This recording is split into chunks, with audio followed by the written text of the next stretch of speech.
মিনারে যে ক্রাউডটা হয়েছিল আপনার হলো প্রেস ক্লাব থেকে শহীদ মিনার পর্যন্ত, সেইটা আমি ছিলাম।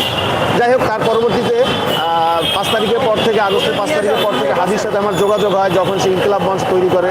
এবং ইনকিলাব মঞ্চের সে যখন আপনার মাহমুদুর রহমানের মুক্তির জন্য যখন সে ঢাকা বিশ্ববিদ্যালয়ে রাজু ভাস্কর্যের সামনে দাঁড়ায়, সেই প্রোগ্রামে আমি ওর সাথে ছিলাম এবং ওর সাথে আমার যোগাযোগ থাকতো,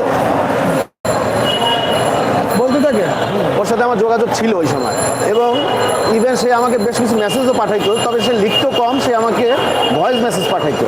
যাই হোক, এটা আসলে হাদির সাথে আমার এইভাবে যোগাযোগ ছিল। ইভেন আমার এলাকায় একজন মানে 5ই আগস্টে সন্ধ্যার সময় সে পুলিশের গুলিতে নিহত হয়, শহীদ হন, তার পরিবারের ইনফরমেশন আমি তাকে দেওয়ার পর সে তাদেরকে আবার ডেকে তাদেরকে অনেক সম্মানিত করে।